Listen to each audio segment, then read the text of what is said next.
first-round draft pick of the 2021 draft, Najee Harris. And before we start, he's going to make a couple comments. Right. Yeah. Really, I just want to say thank you to the whole Pittsburgh Steelers organization for making this selection and having me here. And really just to Tomlin and all the coaches that I'm very grateful to be here and excited, and can't wait to get to start doing things today and in the future. Jeff Hawthorne, 93.7. Najee, what's your tour of Pittsburgh? What's your first impressions of the city? And have you met any of your teammates or any of the coaches yet? Yeah. So I had. Oh, yeah. So they picked me up and I went throughout the tunnel and they told me to look out the window and I saw, the Heinz Field and where the Pirates Field is at too. And it was dope. It was actually really nice. I never been here before, ever in my life. So to see a new scene is always nice. I have not talked to any of my teammates yet.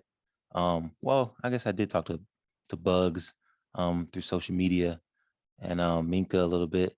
But I mean, I'm looking forward to see more of the city today and tomorrow. Tim Benz, Trib. Najee, I was wondering how much, if at all, during the pre-draft process or your time at Alabama, you got to know about Matt Canada and his offense, and how you think you might best fit into the offense in terms of your style and approach to running. I mean, I don't really know too much about it other than what I seen on TV when I was watching this as a fan, and I'm seeing how he utilizes his running backs, especially the time when Le'Veon was here, right? Yeah, when Le'Veon was here, and just how he used them in a passing game, obviously in the running games, but just use them as all of a 3-down back. And I like how he was lined up wide. I feel like I can do all that stuff, if not better. So I mean, I'm excited to learn more. Brooke Pryor, ESPN. Hey, Najee. Yesterday, Marcus Peters popped in the back of your Zoom call with us. Just wanted to ask about the connection that you have with some of the other Bay Area players. How did you get to know Marcus, and how much was he talking to you last night about seeing you twice a year and about the Steelers-Ravens rivalry? Yeah. So I know a lot of the Bay Area players. We're all the Bay Area is big, but it's really small at the same time. Everybody know each other. I'm cool. I'm very cool with him and Marshawn Lynch. I'm actually signed to his marketing agency team.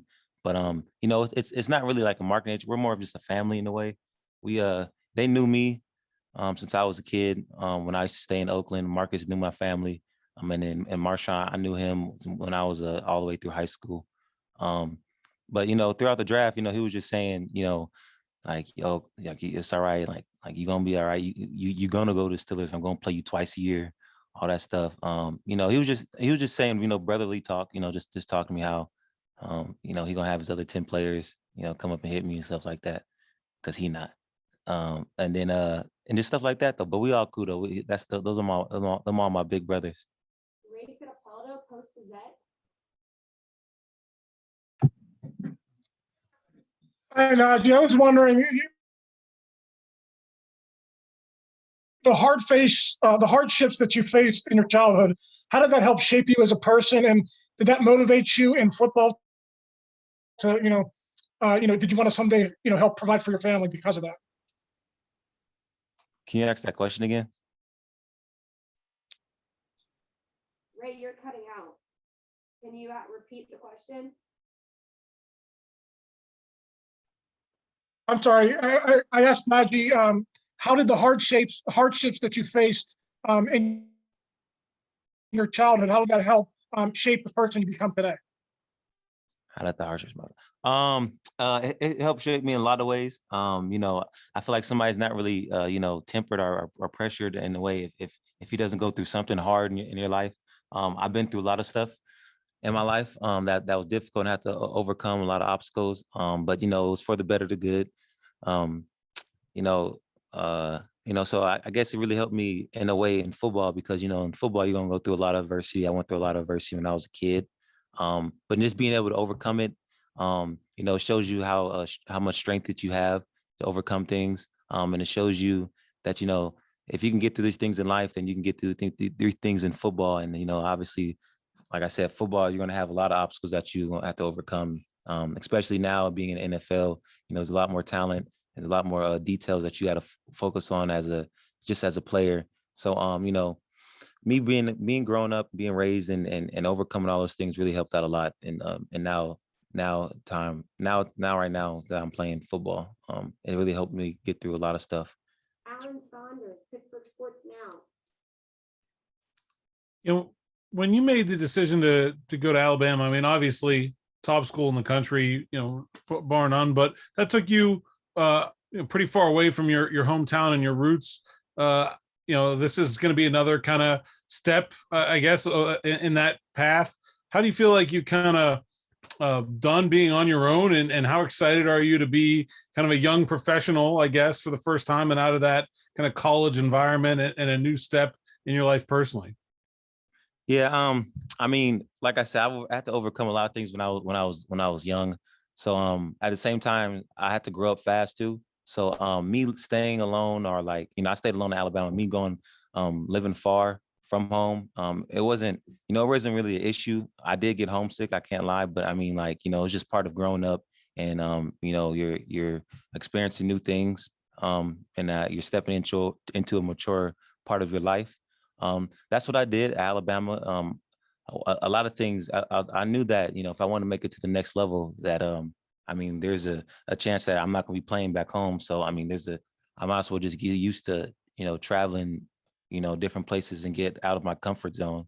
So you know, I went to Alabama, spent 4 years there. It was a different environment, different group of people, especially coming from the West Coast. Everything was a really completely different culture change. And, you know, so really coming to Pittsburgh, it's nothing like, you know, something I haven't, you know, been through in a way, because like I said, I came from California all the way to Alabama, and now I'm in Pittsburgh. The only thing that's different is just the time zone. That's it. Jim Wexel, 24/7. On that, just quickly, Najee, have you ever heard that Oakland and Pittsburgh are similar? And also Birmingham, Alabama is the Pittsburgh of the South. Have you ever heard those ties? Can you repeat that? I didn't hear you again. Oakland and Pittsburgh have been often compared as cities, kind of comparable. Have you ever heard that? I heard Oakland and Detroit. I never heard Oakland and Pittsburgh. Okay. You'll hear. I wanted to ask you about one of those documentaries you do. Those YouTube documentaries are great. You've done so many of them. I think the best one I liked was the one with your workout, where it looked like your gym and your trainer, and he had you at miles per hour. Which one was that, and where do you work out? Oh, you talking about my ones, the one I have on my YouTube channel? Yeah, or the ones that and your road to the pros and things like that. Yeah, that's a different one you talking about. But the one that was on my YouTube channel that I posted, that I made, that was I think that was in Houston, Texas. I can't really remember. I think that was in Houston though. But yeah, it was just a speed thing. It's a treadmill that tricks your mind of running at a faster miles per hour that you're not used to doing. So you go in there, and then you know, you just run on it, try to hold it for like 10 seconds or however long you can, and just do a couple, you know, sets of that. Thanks. Okay, we have time for 3 more. I'm going to go to Tom Reed, DK. Hey, Najee, how did Antioch with the teachers and the coaches there help shape you, and how did they kind of help you along the way in developing into the person you've become? Yeah, it wasn't Antioch. It was the whole Bay Area. I stayed everywhere in the Bay Area, from San Francisco, Oakland, El Sabante, Richmond, Antioch. I mean, everywhere. So, you know, it was the whole community and all the neighborhoods that I lived in that helped shape me and who I am today. And my parents, of course, too. My mom, to be specific, my mom really helped me out to shape me who I am today. But you know, Antioch, of course, they helped me a lot, and the coaches there, they helped me get back on my feet too when I was in certain situations at home that wasn't always good. So, you know, they helped me to do things like that. But for the most part, it was the whole really Northern California and family who helped me become who I am today. It takes a village to raise a child, and I believe in that, and that's what happened. Aditi Kinkabala, NFL Network. Hey, Najee, we talked about this a little bit yesterday, that in recent years, the running back position has been devalued a little bit. And so you didn't know if you would be taken in the first round. One of the things that Mike Tomlin and Kevin Colbert said last night is that they don't ascribe to that they loved you, they wanted you, they were so excited you were available. And then they said they really need to turn around the run game.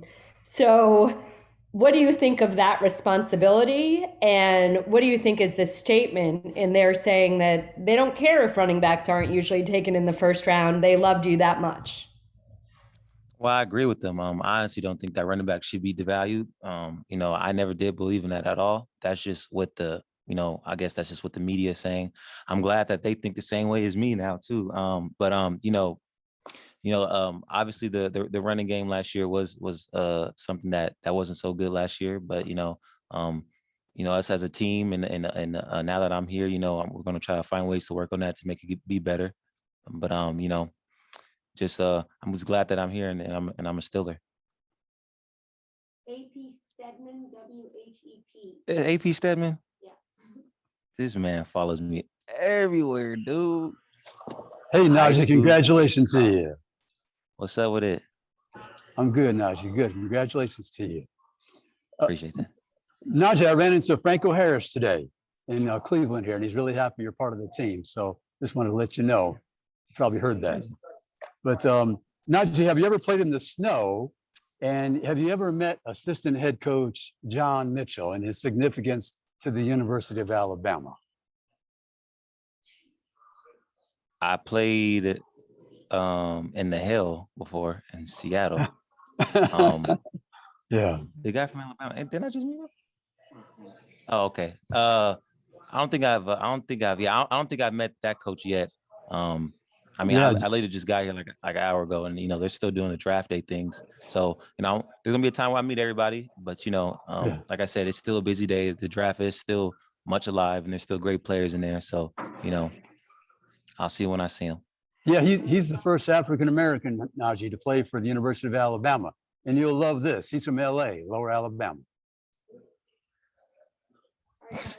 Thank you so much. We're gonna have to call it quits today. I tried to get All right, man. Let me. there, and we'll be back, I'm sure, soon. Thank you. Thank you, AP.